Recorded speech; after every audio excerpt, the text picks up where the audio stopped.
different, but, you know, I get my nice, what is it even called, my brain? It's not even working right now. I just found out he's Big Money Robillard. Yeah, that's what Royal said. Yeah. Big Money Robillard. Look at that. That's his new name now. Red Card Radio with Big Money Robillard. In his ad read, Big Money Robillard. Oh man, I have a migraine that's hurting so bad pushing through this. I'm sorry, and I'm sitting here adding to it by. No, you're good. It's one of those random, you randomly get like some migraines. My dad tells me I get it from my mom, and your mom says you get it from your dad, right? No, I don't think so. My mom says I get my hair from my dad, which I completely agree with.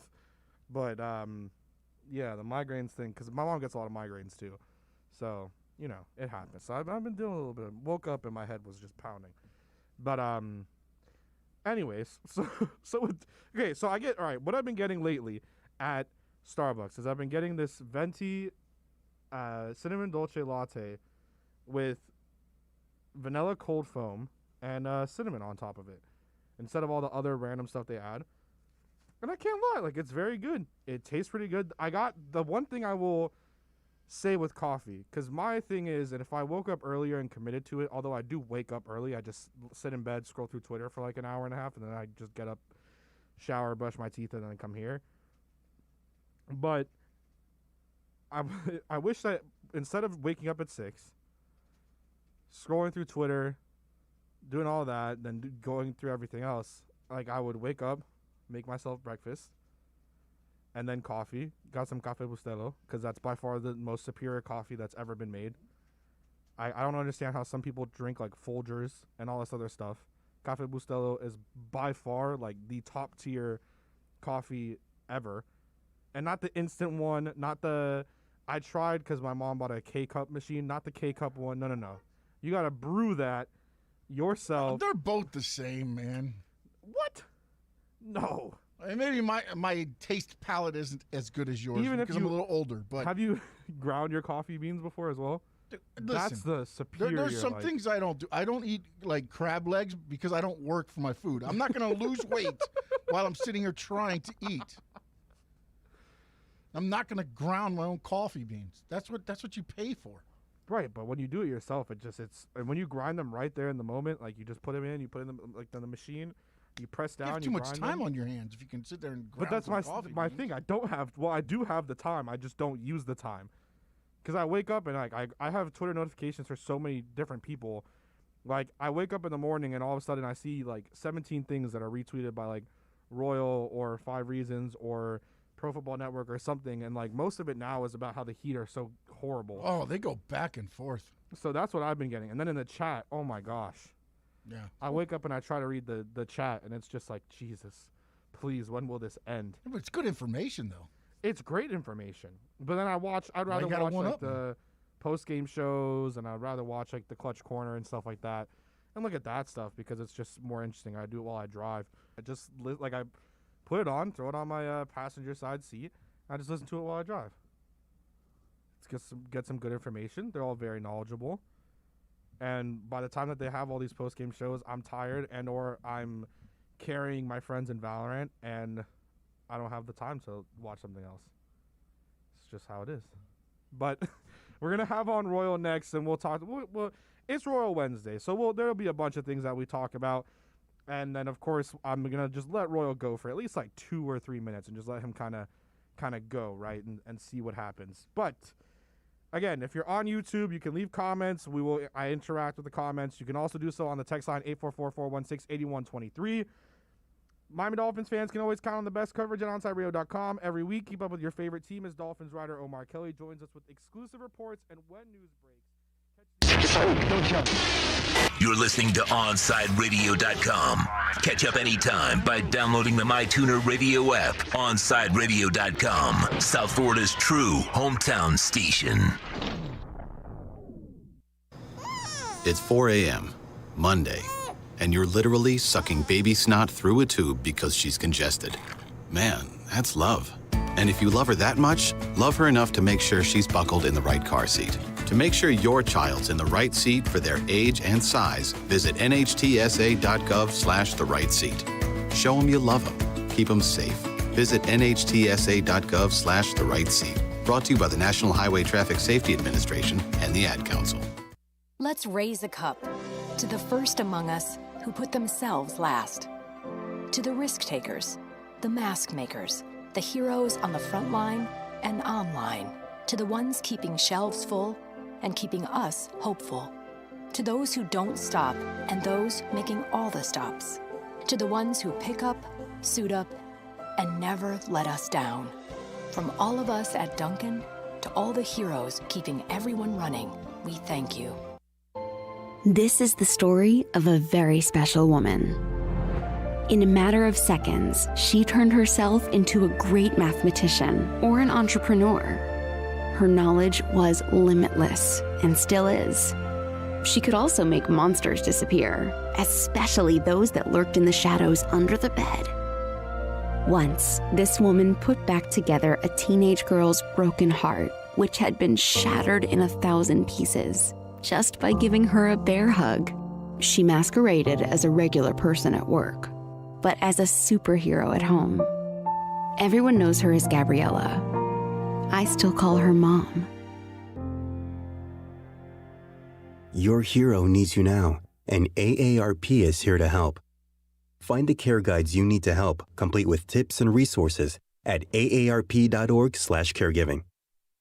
A public service announcement brought to you by AARP and the Ad Council.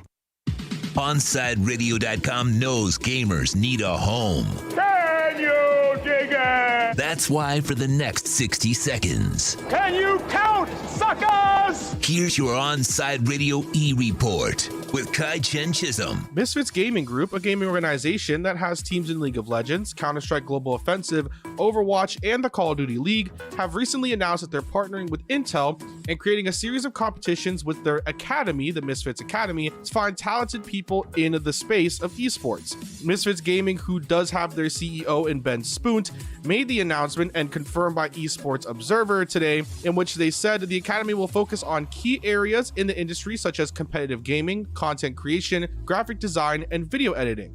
Most notably about Misfits, they are part owned by the Miami Heat, and one of their most notable teams down here in South Florida are the Florida Mutineers, as they do have their home base in Orlando and in Miami. Stay in touch in the world of gaming with the On-Side Radio E-Report.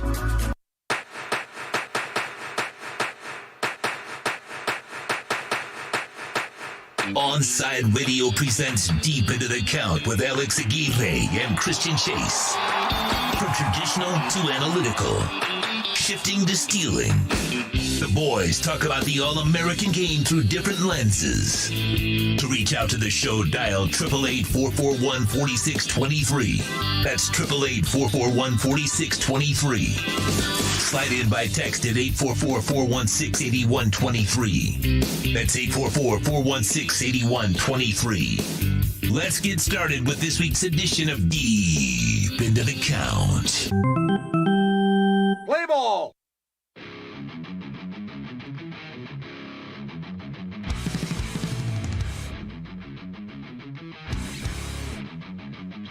It's here. We have finally made it. Ladies and gentlemen, baseball is finally back. It feels so good to say that. Welcome to this weekend's programming of Onside Radio, starting off with Deep in the Count. I'm your host, Alex Aguirre. And of course, joining me, Christian Chase. Christian, what's up, man? How are you? What's up, Alex? Man, it's been a tough 2 days, but the Marlins will bounce back. I have a feeling in my bones. Day 3 is the day. Yeah, absolutely. And, the Marlins, they dropped the first 2 games of their series. But, it was a little heartbreaking after game 1. But after game 2, I wasn't too upset. I get it. They blew the lead late in the game. But the bats finally came to life. And, Christian, what was your biggest takeaway in the first 2 games of this opening series? Of the opening Citrus series, I must say. I think this is the first time the Marlins opened the season against their in-state rival, the Tampa Bay Rays, and the American League champs as well. But Christian, let's talk about game 1 first of this year. Let's get right into it of opening day. What was your biggest takeaway of that game? there really only was one thing to take away from the Exactly. game, Right? right? 1-0 the Sandy. score. Yeah. It was Sandy, and there was no really other net positives. I think the Marlins had 4 hits over 9 innings, getting shut out on opening day. Sandy, 6 innings, 7 Ks, only 2 walks, a hit by pitch, no runs allowed. Sandy was electric. So was Pablo. I mean, the starting pitching is everything we thought it would be. Right. And, that's a very big net positive. But if the bats and the bullpen can't hold up, there's some issue. And I understand a fan's frustration in the sense of from the offense, but we have to remember again that this offense is going to struggle a lot this season. And look at the type of team that the Marlins are going up against. Remember the American League champs, and what was one of their biggest anchors on that team last season? Their pitching and the depth of pitching. So you're going against one of the best and nastiest pitchers in the MLB on opening day in Tyler Glasnow, a pitcher that's 6'5", can throw over 100 miles an hour, has arguably the best curveball from a right-handed pitcher in baseball, because I loved Snell's curveball, but he's a lefty.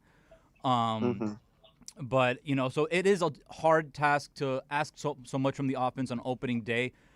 So they were shut out, and also the Rays, they know how to, after their starter comes out of a game, no matter what inning it is, the Rays are probably the best team in baseball in terms of being strategic with their bullpen and knowing which players out of the bullpen to put against certain hitters, because they're very numbers oriented in terms of matchups. Mm-hmm. Yeah, I mean, we saw that completely over the course of 2 days. Past that 1 inning in the 7th last night, there was no real even threat from the Marlins. Maybe it was a combination of the bats not being woken up yet, elite relief and starting pitching from the Rays, whatever it may be. The Marlins were struggling. They found an answer. And sadly, it just wasn't enough. No, it wasn't enough. But then let's go into Game 2 now. Marlins lost 6-4, but it was the early on in the game, or pretty much the first, 5 or 6 innings of the game was like Game 1. There's not a lot of offense. Both pitchers were dealing. Pablo Lopez pitched 5 shutout innings for the Marlins, so kind of the same trend as Game 1. But then, it was kind of a questionable decision for me, Christian. I want to ask your opinion on this, but Don Mattingly putting John Curtis to face his former team, fresh off playing with them last season. The whole bullpen is fresh, somewhat. Not that many guys were used in Game 1. Why use Curtis? I know he's one of your better arms. You did get him in a trade in the offseason, but it was just weird for me to see Mattingly use him, especially against his former team. I thought that decision was fine. I mean, any gain that the Tampa Bay Rays batting lineup would have had against John Curtis from prior knowledge of ABs versus him, he would have that same advantage against them from prior ABs pitching against them. Right. So I don't think it was so much of a big deal that he pitched. It was just another one of those tricky situations. I don't think they expected him to have to come into the game. The lineup kind of turned out really, really weird, where they had to put in a pinch hitter for Pablo going into the 6th, which was the right call, especially when you haven't scored a run in 14 innings to start the season. Yeah.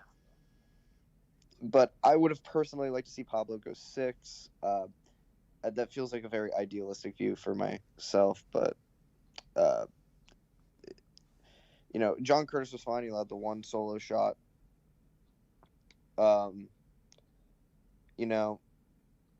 They won with him, with that happening anyways, right? Right. And, the issue at hand was our boy Anthony Bass. Right. And I want to talk about that, too, because Jordan McPherson was on the show last week, and I asked him the question about the closer role. And my assumption, and a lot of people's assumptions, were that Yimi Garcia was going to be the closer for this team. Yeah. Then Jordan McPherson reassured everybody and said, no, it's going to be Anthony Bass. That's why the Marlins used him in closer-type situations during spring training with runners on base, getting in the game with runners on base. So I understand that Anthony Bass does have a pretty good track record. He is a veteran, so he has experience closing games, coming into the 8th inning, coming into the 7th inning. He knows a little bit of everything. So I understand that move. I know it's only one game, but Christian, how long is the leash as Anthony Bass is the closer for Don Mattingly? It can't be that long, right? Especially with a solid bullpen behind it. I don't know. All I was thinking last night as I sat in front of my computer watching the game was we got Heath Belled. You got Heath Belled. I love that. with Anthony Bass. I love that. Again, we think this closer is going to be super good. The Marlins are going to have their guy. And then, no. Just not happening. The way I looked at this bullpen going into the season, right, I said, okay, Yimi, it's going to be the closer based off his performance from last season in 2020. Mm-hmm. He was a stud. He was phenomenal. I know he had that hiccup in the playoffs, but he was a big factor closing out that regular season to even give the Marlins an opportunity to make the playoffs. He was part of that really good bullpen. But, I agree with you. The leash won't be that long with Bass, and going to the season, I felt like other than Yimi, there wasn't really a clear picture who would be the closer. And now since we're saying that the leash won't be that long with Bass, I really don't know who the closer is. And I felt like, and I had that vibe going to the season. It'll be a closer by committee, just seeing whoever's hot and let's roll with it until that pitcher gets cold, and then we'll go with somebody else. But we'll get a better perspective and a better idea of the Marlins bullpen situation and the Marlins offense in general with David Fernandez. He's going to come on the show for segment 2. He writes for Swings and Mishes. That's a podcast hosted by Craig Mish. He's a senior MLB Network contributor. He does great work with them. But yeah, let's get back to close out this segment and talk about the opening series. Game 3 is today at 1:05, I believe. And it's going to have Elliot 6:10. Oh, 6:10. Oh, yeah, because Sundays are day games. But they're not playing on Sunday, I believe. I think they are not. They are not. But Eliezer Hernandez has to start for the Marlins. Now, Christian, he's a completely different pitcher than Sandy as a right hand. He's not a power pitcher. He relies more on his breaking ball, his changeup. Tops out at 92, 93 around there. He doesn't throw very hard. So, as a former pitcher, Christian, what does he need to do to get that first Marlins win of the season? I think he just needs to keep them off balance, right? I mean, that's what he's in a really solid position for his style of pitching. Coming off Pablo, who throws really hard, and Sandy, who throws really, really hard. A guy who's throwing slower can definitely hurt the timing of these guys, and we saw that with the Marlins last night for 6 innings. Ryan Yarbrough made us look like absolute fools. Yeah. And that was coming off of seeing Tyler Glasnow for 6 innings. Mm-hmm. I think Eliezer Hernandez is poised to have a great night. The question is, can the Marlins perform offensively to back him up? Because over 5-6 innings, if Eliezer Hernandez allows 2 runs, which is a good outing in my opinion, is that enough to get a win? And at this point, I'm unsure, especially versus Rich Hill and an elite Rays pitching bullpen. It's going to be a fun game to watch. I'm excited to watch it. Hopefully, Eliezer can go out there and get the Marlins a dub. Yep, and closing things off here for segment 1 here in Deep in the Count. Right away, we saw Coach Don Mattingly. He went to Garrett Cooper in right field, Duvall in left field. Right away, left-handed starter, bam. He went for offense over defense immediately. He didn't hesitate, and I love that move because he knows that how much this offense struggles scoring runs, and we clearly saw that in the first 2 games of this series. Christian, what do you think of the move by Coach? I liked it overall. I thought it was good. Definitely no issues. We got to see the guys that we wanted the Marlins to hit. Granted, I was not entirely happy with the performance of Garrett Cooper. After a 4-pitch walk, the dude flew out to right on the first pitch, That was the worst at-bat of the game and could have made the difference. But, past that, Jesus Aguilar, solid again. Starling Marte with a great night. Jazz Chisholm with a great night. Yeah. Miguel Rojas with a great night. There were a lot of positives last night compared to night one that the Marlins have to, utilize going forward. Yeah, and hopefully they can transfer those positives into today's game. I have a good feeling about it. The bats finally woke up late in the game. I feel like that's going to go over into today's game, so I'm looking forward to that. Coming up next, guys, we have David Fernandez, the writer for Swings and Misses, a podcast hosted by Craig Mish. He's a senior MLB Network contributor. And, guys, don't forget that on Sundays, OnSideRadio.com continues to provide you the kind of sports talk South Florida fans desire. Every Sunday at 7 a.m., tune into the Sunday Sports Drop with Jazz Santana. Catch Jazz every week as he takes your calls and discusses the biggest stories in sports. That's the Sunday Sports Drop, 7 to 9 a.m., exclusively at OnSideRadio.com. Remember to subscribe, rate, and review the podcast. Deep into the Count with Alex Aguirre and Christian Chase. Hey, is that a faucet running? Nope. That's not a faucet. That's a river rushing through the forest. It is? Yeah. Forest rivers provide over 100 million people with clean water to drink. The water comes straight from the forest to us. In fact... What? I can't hear you because of the vacuum. That's not a vacuum. That's the trees in the forest cleaning up the air we breathe. How do trees clean the air? They soak up the dirty air on their leaves, branches, and trunks, which means clean air for us. Cool. I didn't know that. Yep.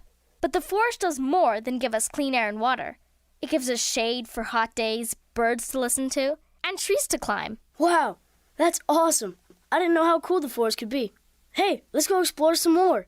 Visit the forest today and enjoy all it does, just for you.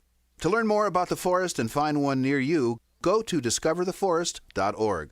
Brought to you by the U.S. Forest Service and the Ad Council. If you missed the Sunday Sports Drop Sunday, you missed this. Gabby, what the hell is a vertical penetrator, man? A vertical penetrator, my friend, is Leonard Taylor. A vertical penetrator is Gerald Willis. Those are guys that just cause havoc in the pass rushing game. It's turning into a passing game. You watch college football around the country. You look at Justin Fields, you look at Trevor Lawrence, you look at Mac Jones, all these guys that are just starting to sling the ball all over the place. And, you think of pass rushers and you think of guys on the edge, but you also have to consider, guys on the interior of defensive line that are going to just go get after the quarterback. That's the name of the game right now, is getting after the quarterback. Sunday Sports Drop with Jazz Santana. Every Sunday morning from 7 to 9. Exclusively at OnSideRadio.com. I'm Ryan Seacrest. First responders are people who stand for a greater purpose. They will be there for you when nobody else is, to help you, your family, your community. This is their selfless promise. This is their sworn duty, to protect, to serve, to help. They put themselves in harm's way for us. They come to the rescue at times when we need them most. First responders are making enormous personal sacrifices to keep showing up for us and fighting the good fight. Nearly 70% of all firefighters are volunteers. That means when they get injured or quarantined, they may not have a way to pay their rent or keep their family safe and fed. No matter who you are or where you live, when you call 911 and ask for help, first responders show up. Now, let's show up for the people who show up for us every day and every night. Go to firstrcf.org and make a difference today. He has an overbite that makes him look like a cartoon character, a slightly crooked eye, and an uncommonly wrinkly neck. In the right light, he can look a little like a garden gnome, and he'll wear a bow tie just because. Sure, you might call him a little quirky, but that's exactly what makes him so perfect. Tuna is a 3-year-old Chihuahua Dachshund mix with more than 700,000 followers on Instagram, and it all started because he was adopted. You can't buy a best friend like Tuna, but you can adopt one. Help us save them all at bestfriends.org. Let's step back into the batter's box with Alex and Christian. To reach out to the guys, dial 888-441-4623. That's 888-441-4623. Back into Deep Into the Count on OnSideRadio.com.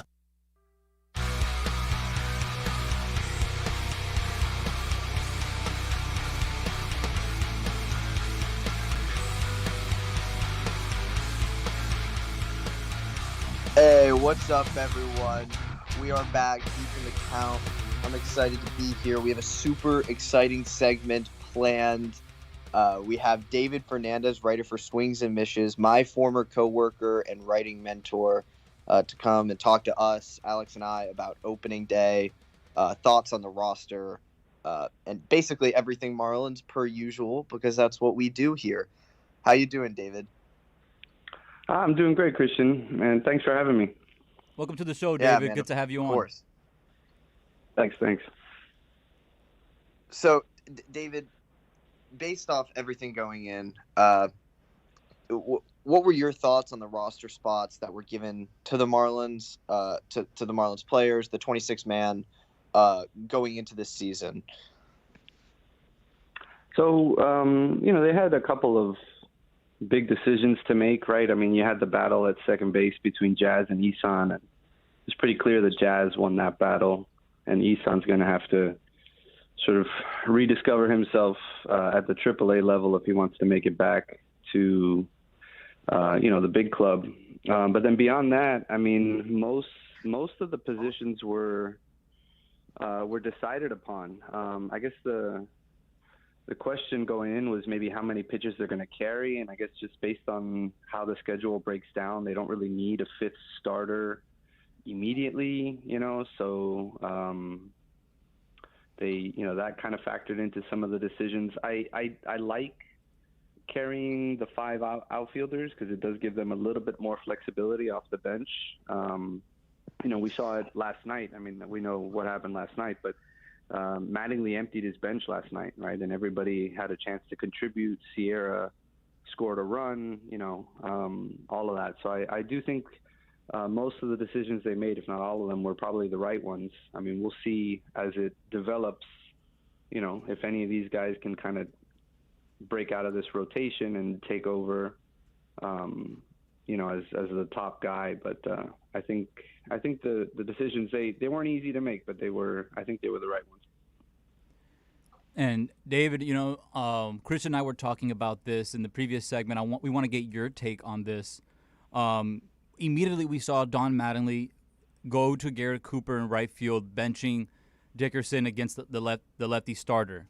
We know that Corey Dickerson is very talented as a hitter to hit both lefties and righties. Was it a surprise to you to see Mattingly go immediately to Garrett Cooper in right field? Yeah, I was surprised when the lineup came out.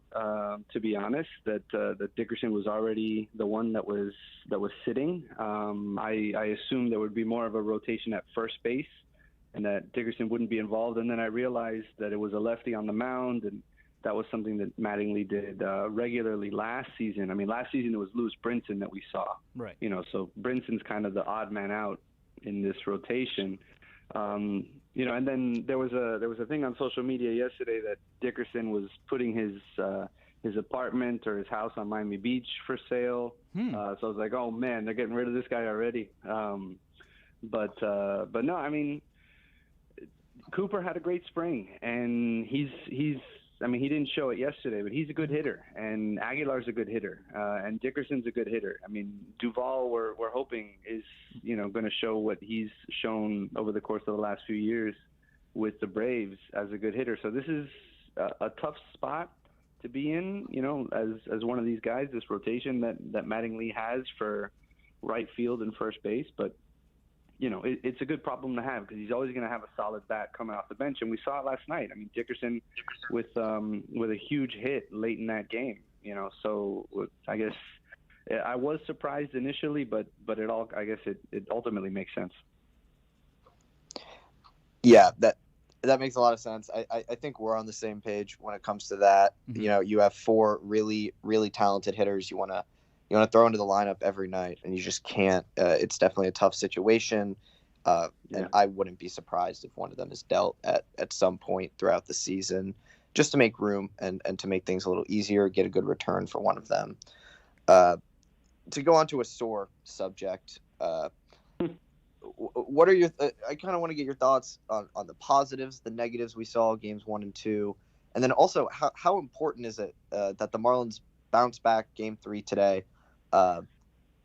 with a win to not get swept. Well, I'll start with that last question. I think it's hugely important that they bounce back. I mean, last night was a lot of fun. I mean, there were the offensive frustrations early on that we saw so much of the season last year, right? And then had that great seventh inning, I think it was, the comeback. I mean, Jazz is really the one that kind of stands out here over the course of the first couple of games as, you know, a big positive. He looks like he's ready to go. I mean, he looks like he could be a real difference maker. I mean, just an electric personality, but he's productive. I mean, even the outs that he had on opening day, I mean, he's smoking the ball in these at-bats. So he's seeing the ball really well. You know, he jump-started the offense last night. And then, you know, obviously Miggy Rowe coming up with a big hit to give the Marlins the lead. You know, so all of those are positives. Obviously, what we saw from the starting pitching, Sandy and Pablo, that was incredibly positive. I mean, Sandy looks like an ace, you know, an all-star, and Pablo is right behind him. He continues to develop. He added that fourth pitch, that breaking ball that, you know, that's going to help him in his progression. So all of that is, you know, obviously really good. And, you know, the negative is the offense has been sluggish.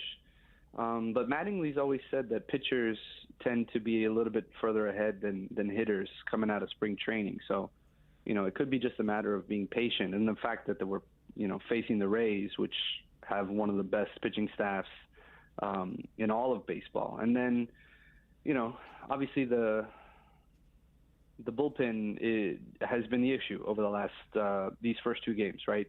Garcia gives up the big homer on opening day, and then they give up 3 homers yesterday.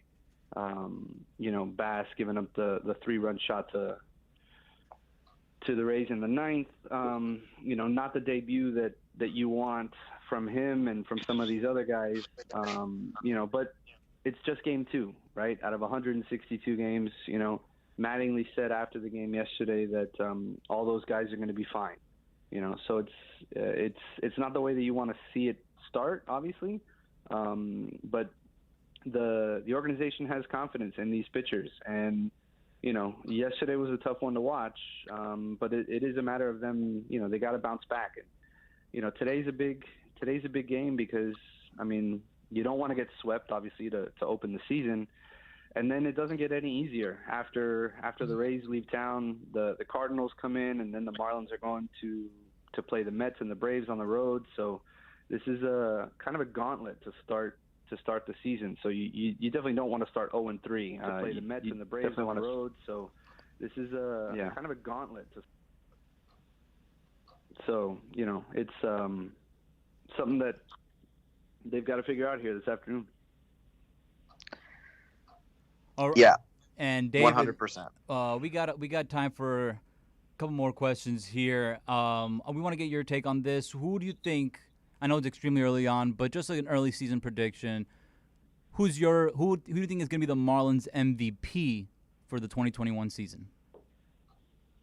Man, that's a tough one because it can go in a few different directions. Right. Yeah. I wouldn't be surprised if it was, you know, somebody like Sandy, but if we're gonna pick a position player, you know, like an offensive production guy, I think it's gonna be Marte. We saw on opening day he went 0 for 4 with the 4 strikeouts. He looked really bad, but he bounced back last night and he had a monster game last night. I think he has 3 hits, you know, a double. You know, he's somebody that is really good defensively, and I think you put him on the top end of the lineup, he's going to produce. So if I had to pick one, it'd probably Starling Marte. Wow. You know, it's not Sandy for sure. Yeah, I agree with you on the pitching side. If I had to pick somebody for pitching, it would be Sandy. But that's a good pick for offense. Not many people mention Marte. They know he's the veteran presence in there, but when people think of, okay, who would be an MVP for this Marlins offense, people will probably go to maybe a BA or maybe Corey Dickerson or Jesus Aguilar. But I do like that Marte pick, and it's going to be very important for him at the top of the lineup, especially to be a stolen base presence, because that's that's one of the Marlins' strengths is their speed and stealing bases. Yeah, absolutely. And we saw that last year. We saw a little bit already in this first couple games, you know, where aggressive on the base paths. I mean, Alfaro had a stolen base in opening day, and then Marte stretching it to a double, and then Jazz getting the triple and stuff. So they're definitely running.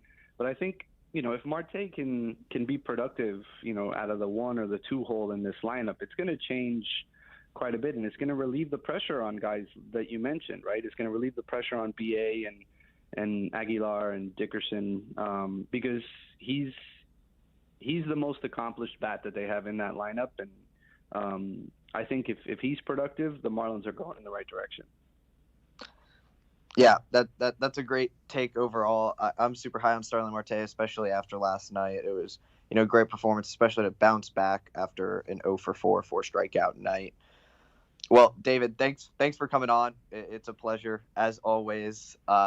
You can follow him at @DL Fernandez on Twitter, and catch some of his great content for Swings and Mishes. Great writer. You guys would love his work. But don't forget, guys, Onside Radio enters Kai Corner with Kai Chen Chisholm every day from 10 a.m. to noon. So join Kai as he discusses the biggest stories in South Florida sports. Tune in every day, 10 a.m. to noon, for Kai's Corner on the home for South Florida sports talk, OnsideRadio.com. Remember to subscribe, rate, and review the podcast. Deep into the Count with Alex Aguirre and Christian Chase. There are those who dedicate themselves to a sense of honor, to a life of courage, and a commitment to something greater than themselves. They have always defended this nation and each other. They still do. The few, the proud, the Marines.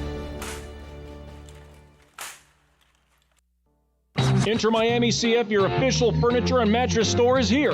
City Furniture is your #1 home source for the trends you want at the prices you'll love, including exclusive City Furniture collections, the widest selection of styles, affordable home accents, mattresses starting at just $99 and more. Create the home of your dreams fast with next-day delivery, plus get 60 months special financing with no down payment. Because City Furniture is here to make it easy so everyone can live life like this, visit cityfurniture.com.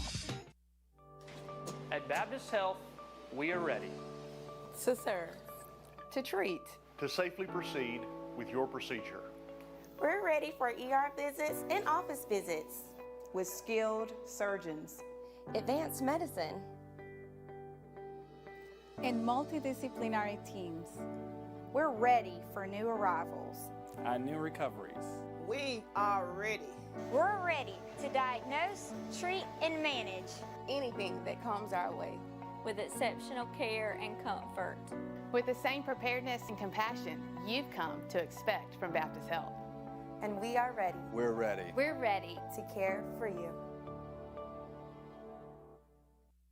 You can now watch Onside Radio daily by subscribing to our YouTube and Twitch channels. Search Onside Radio. Log on, subscribe, rate, and review Onside Radio on YouTube and Twitch. Find out why Big O has a face for radio. OnsideRadio.com, South Florida's home for real sports talk. With Make-A-Wish, the impossible becomes possible. A girl battling cancer can become a race car driver battling the course. The boy showing all the nurses his fire trucks can take the helm of a real one. Wishes can give kids with critical illnesses the strength to keep fighting, get better, and grow up. Where there's a wish, there's a way. Wishes need you. Visit Make-A-Wish at wish.org. I may never have met you. We don't go way back. Maybe we wouldn't even be friends if we did. But when you wear a mask, you have my respect. Because your mask doesn't protect you.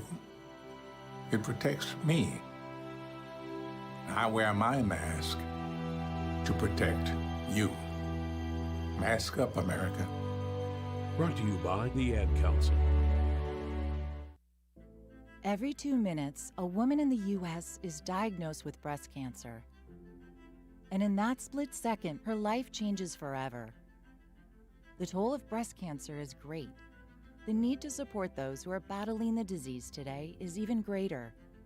We're fighting alongside patients because we know one moment can change a lifetime. United by hope, we can end breast cancer. Join our fight. Save lives. Welcome back to Deep Into the Count. To reach out to the boys, send a text to 844-416-8123. That's 844-416-8123. Here's Alex and Christian.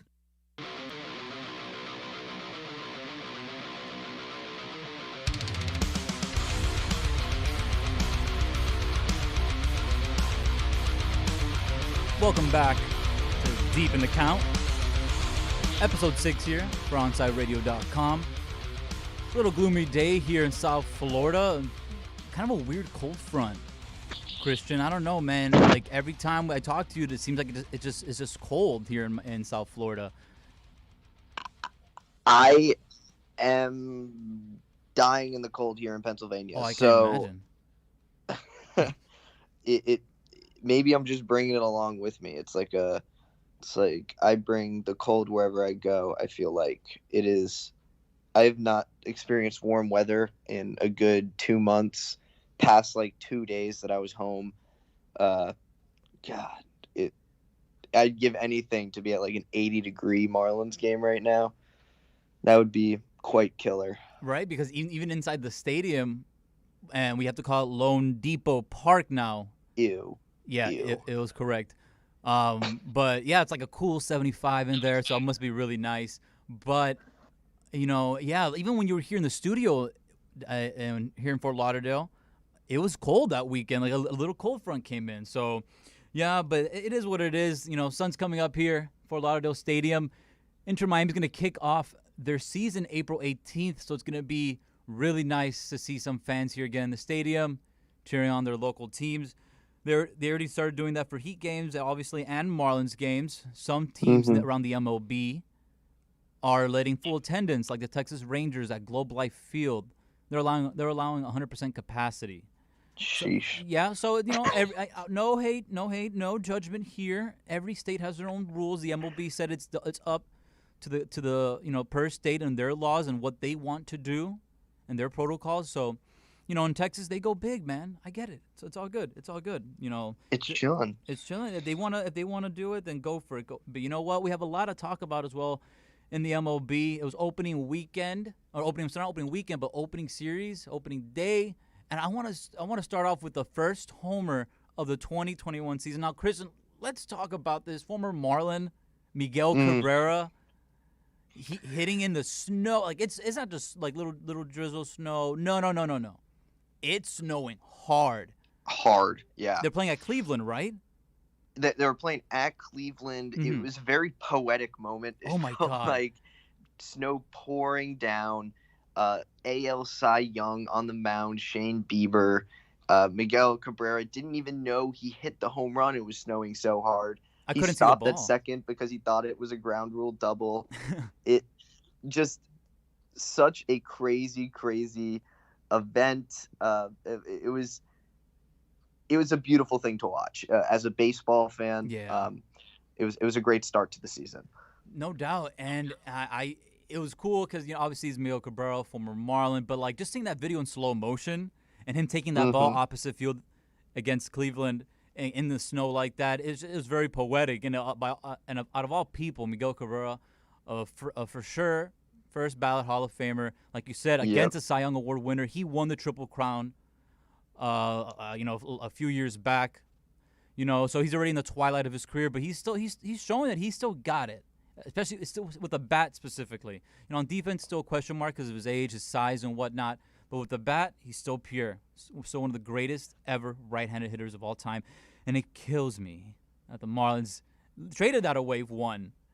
And two, in that trade, you got peanuts. Nothing. Christian Yelich trade times 2. Oh, yeah? Well, terrible. Yeah. The Giancarlo Stanton trade, I understand it's for the salary purposes. But the Marlins need to get better. Well, no, not. Let's not talk about getting better at trading away Hall of Fame players. How about keeping them? Them? Let's start off with that. We talked about that a bit in a couple episodes ago about extending Sandy Alcantara and Brian Anderson. So we'll get back into that middle of the season or, later on in the season to see if any discussions of that have been brought up again because, that takes a toll on players, not in any sport. When you have a contract pending or looming or you're in the last year of a contract and you got to play well to get that extra contract or get that extra payday, that's extremely tough. And hopefully we don't see that hinder their performance this season. Clearly, we didn't see it in Sandy, but he's a little younger than BA. I think he has a couple more years of control.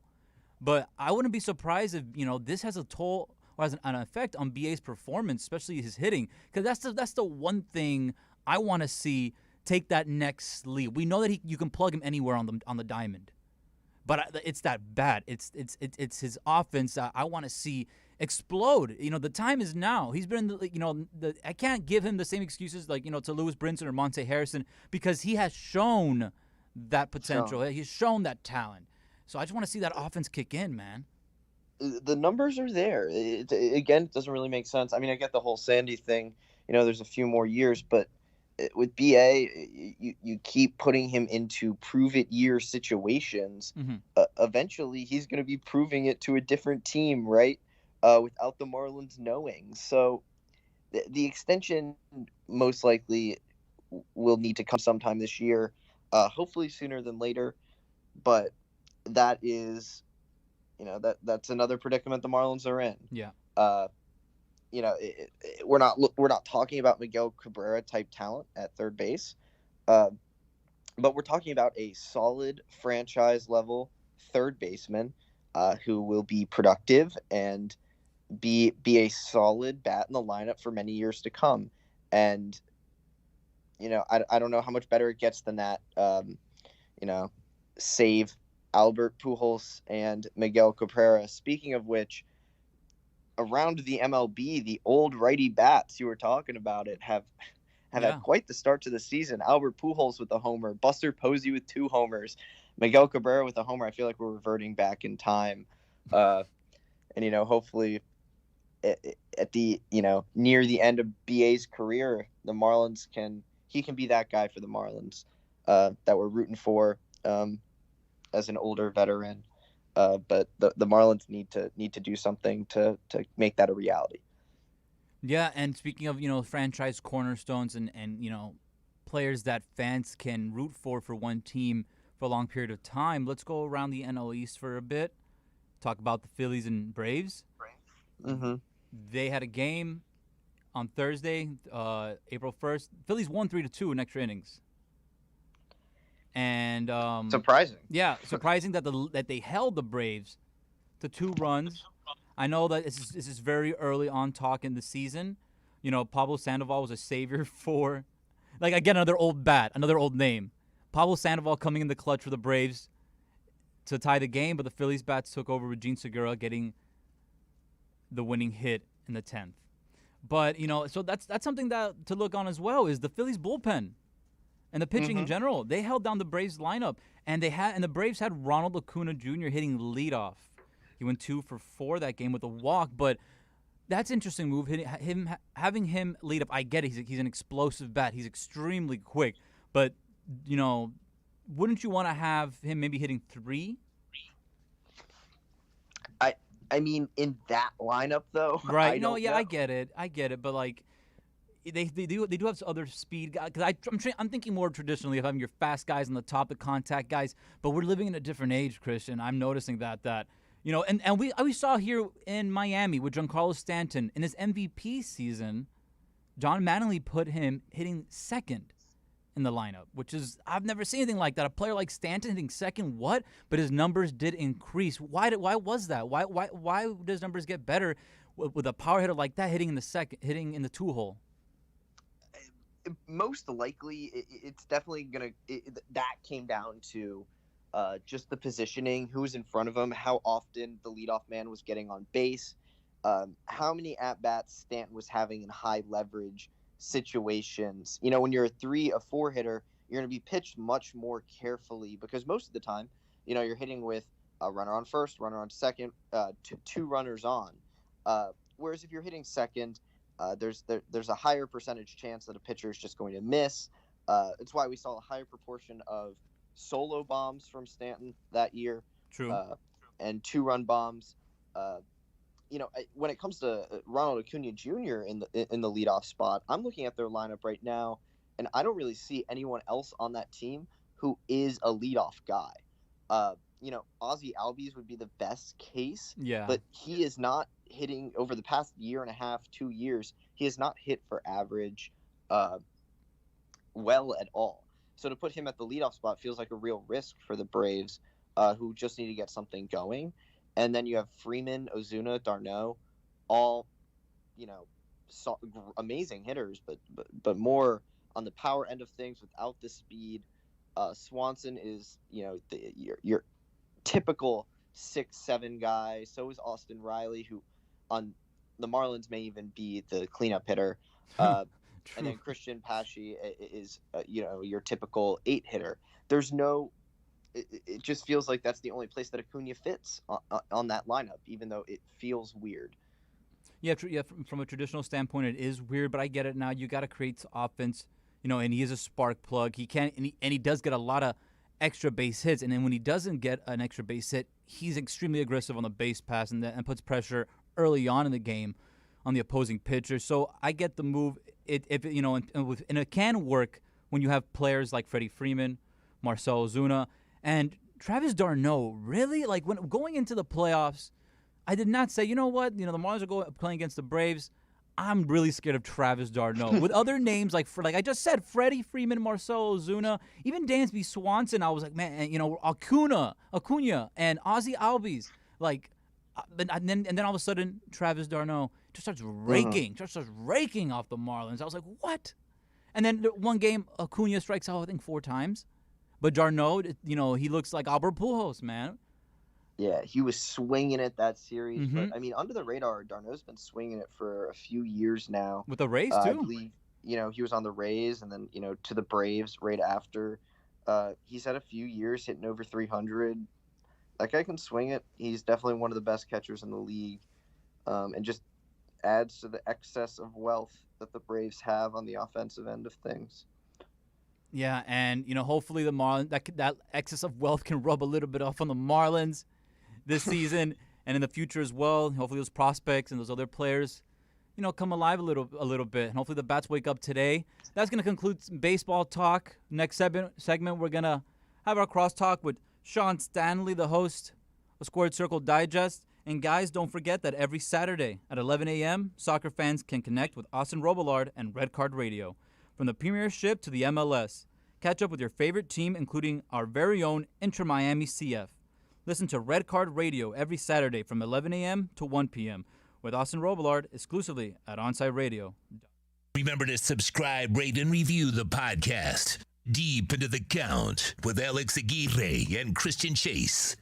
When might you be buzzed? When you suddenly love everything. You guys! I love this song! I love these nachos. I love our kickball league. Ugh! I love this guy. What's your name? You know what I'd love? A ride when it's time to head out. If you see a buzzed warning sign, call for a ride when it's time to go home. Buzz driving is drunk driving. A message from NHTSA and the Ad Council. I love your car. Is this real leather? I'm Ryan Seacrest. When you call 911 and ask for help, first responders show up. Now, let's show up for the people who show up for us every day and every night. Go to firstrcf.org to learn more. Let's raise a cup to the first among us who put themselves last. To the risk takers, the mask makers, the heroes on the front line and online. To the ones keeping shelves full and keeping us hopeful. To those who don't stop and those making all the stops. To the ones who pick up, suit up, and never let us down. From all of us at Dunkin' to all the heroes keeping everyone running, we thank you. Every Thursday, NBA fans can catch one of the best basketball shows in the country when Ethan Skolnick and Ira Winderman host Inside the Paint. Listen to 2 of the most knowledgeable and connected reporters in the business. Get year-round insight every Thursday at 10:30 a.m. with Inside the Paint on your home for hardcore basketball fans. OnSideRadio.com. On the battlefield, there's a saying America's military men and women live by. Never leave a fallen warrior behind, ever. Off the battlefield, Wounded Warrior Project operates with the same goal. Wounded Warrior Project was created to help our men and women returning home with the scars of war, whether those scars are physical or mental. Wounded Warrior Project. We never leave a fallen warrior behind, ever. Learn more about what we do at woundedwarriorproject.org. I'm 54, so basically, it's too late to start saving for retirement, right? Not right. Starting to save, even in your 50s, can really make a difference. Well, right now, saving seems hard to wrap my head around. Plus, with the way this year's been going... Hey, listen, it's okay. You still got this. Just go to aceyourretirement.org. It's an online tool from AARP that can help you get your retirement savings on track no matter your age. It's free and only takes about 3 minutes. I like 3 minutes. Yeah, at aceyourretirement.org, you'll chat with Avo, the friendly digital retirement coach. Just answer a few questions and you'll get a personalized plan and tips to help boost your retirement savings. Tips that are easy to understand and tailored to your lifestyle. I like that too. Plus, it's sponsored by AARP, so you know they got your back. Just head to aceyourretirement.org and make your plan to start saving for retirement. Thanks. That's aceyourretirement.org. A message from AARP and the Ad Council. These are unprecedented times. Challenging how the YMCA works to strengthen community as we have for nearly 170 years. But we've always found ways to help people and communities in times of crisis. Right now, Ys across the country are providing emergency childcare, shelter, food programs, and outreach to seniors. But we can't do it alone. Whether you're connected to the Y or have a fond Y memory, we need you to stay with us. Reach out to your local Y today and stay with us for a better us. She's kind of a big deal. Some people like to say it's only because of how she looks. She sticks her tongue out a lot. But there's just something about her that makes people do crazy things, like get tattoos of her face, or wait in line for hours just to say hi. Lil Bub is a 2-year-old cat, an Instagram celebrity with a following bigger than some 90s television stars. And it all started because she was adopted. You can't buy a best friend like Lil Bub, but you can adopt one. Help us save them all at bestfriends.org. Welcome to the show with a couple of guys that love baseball more than life. It's pretty obvious these gents have no lives. Let's get back to Deep Into the Count. To step into the dugout, dial 888-441-4623. That's 888-441-4623. Here's Alex and Chase.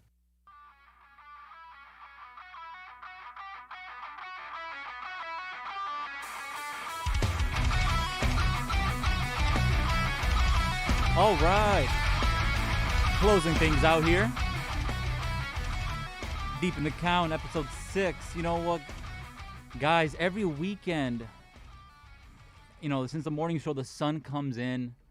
It's right on my face. So I've got people texting me, Alex, I can't see your beautiful face in our live stream. And I said, you know what, don't worry. I'll talk to some people. And thank you to A Shade Above Window Fashions in Davie. You can call them at 954-434-4774. A Shade Above teamed up with Bandalux to personalize and create the on-site radio shade in beautiful pink and black. To order protection with style for your home or office like we did, call A Shade Above Window Fashions at 954-434-4774 or go to the website at ashadeaboveflorida.com. So Sean, my man, Sean Stanley, I'm sure you're thrilled about this because you are the weekday morning producer.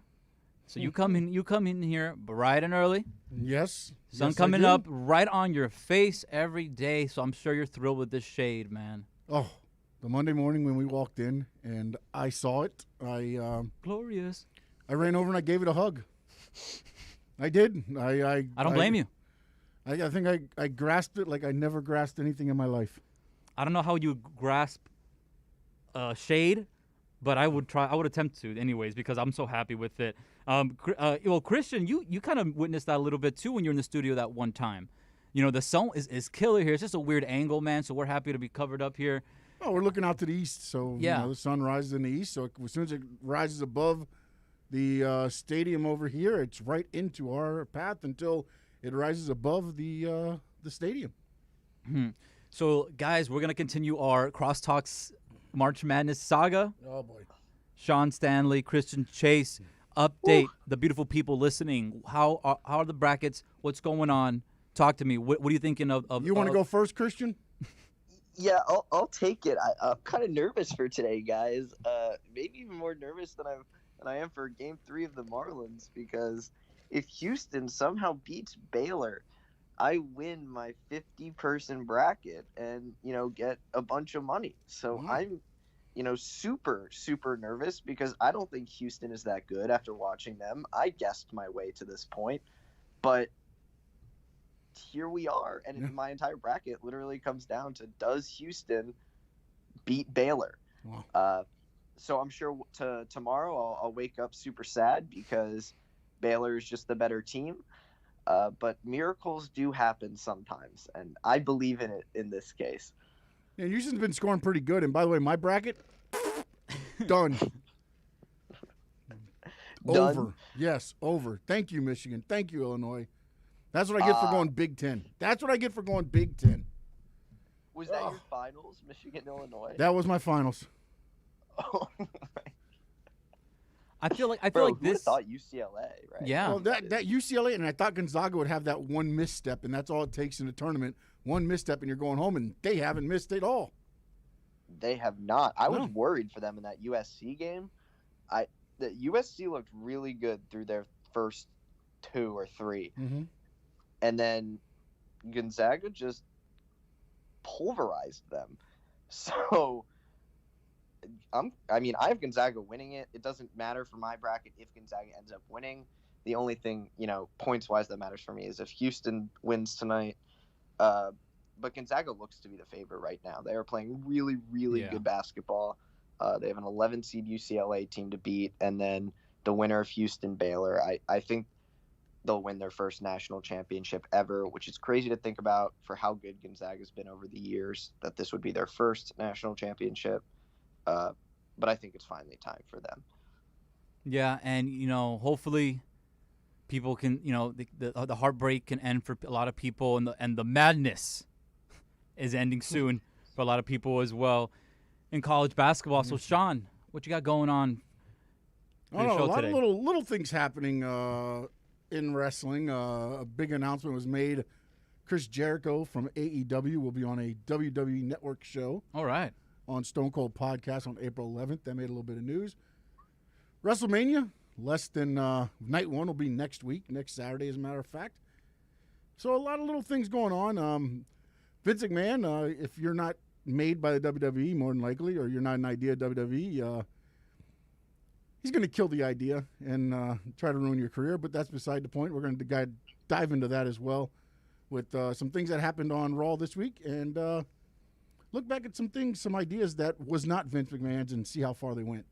That sounds like really juicy stuff. A lot of drama going on in the wrestling world. I love it. Guys, don't forget you can listen to Deep in the Count, Squared Circle Digest, and you can take Onside Radio everywhere you go with the radio.net app. Download the free app and listen to your favorite OnsideRadio.com hosts like Alex Aguirre, Christian Chase, Squared Circle Digest. Go to our website, OnsideRadio.com, and download radio.net. Then search Onside Radio, South Florida's sports station.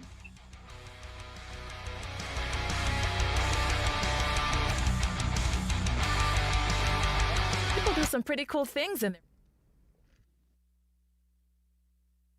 there. I mean, they go back to college, learn new instruments, start skateboarding. Whoa! Okay, maybe that one's not for everybody, but saving for retirement is. With aceyourretirement.org, you can get on track with your retirement savings no matter your age. Just have a 3-minute chat with Avo, the friendly digital retirement coach from AARP. You'll get personalized recommendations based on your input that are easy to understand and work with your lifestyle. It's quick, easy, and free. Plus, it's sponsored by AARP, so you know they got your back. Gnarly move, Dad. Thanks, sweetie. So wherever you are in your retirement savings journey, head to aceyourretirement.org and start chatting with Avo today. That's aceyourretirement.org. A message from AARP and the Ad Council. No wimpy corporate-led radio station here. You're listening to the only station in South Florida that truly gives you a voice. OnSideRadio.com.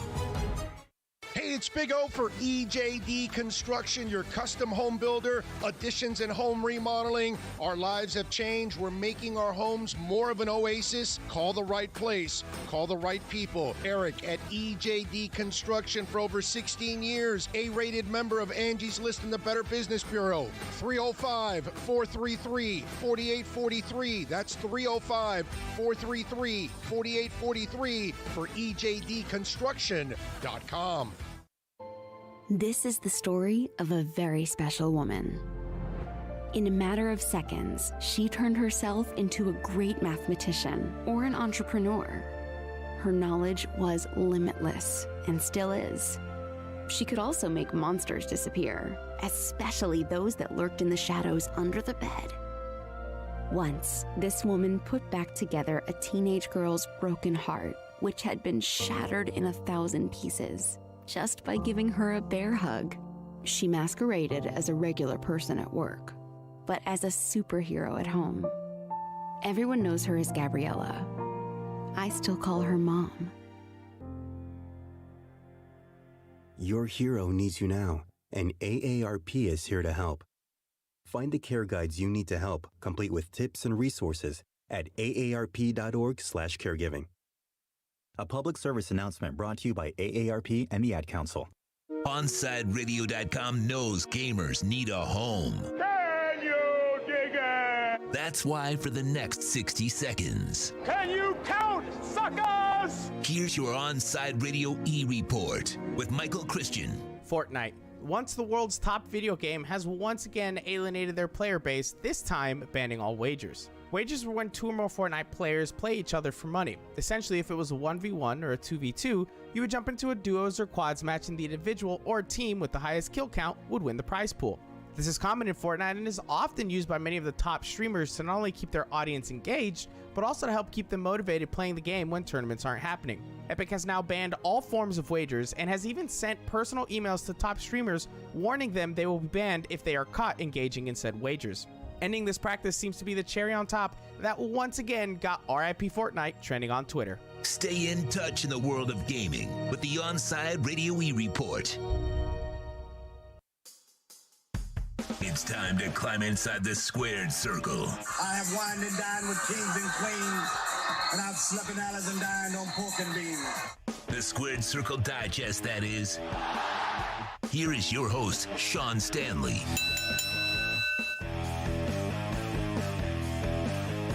It's Saturday. You know what that means. High atop the great Inter Miami CF Stadium. Next Sunday, fans will be here, and the MLS season gets underway. So excited for that to be happening. But today, a lot to get to. A lot of little things, right? A lot of little news happening inside the world of WWE, AEW. Chris Jericho coming back to the WWE Network. I'm going to dive into that in the second segment. Don't forget, call to be a part of the show, 888-441-4623. Text us at 844-416-8123. The text line right here on me. Or jump into the comments, the chat on YouTube or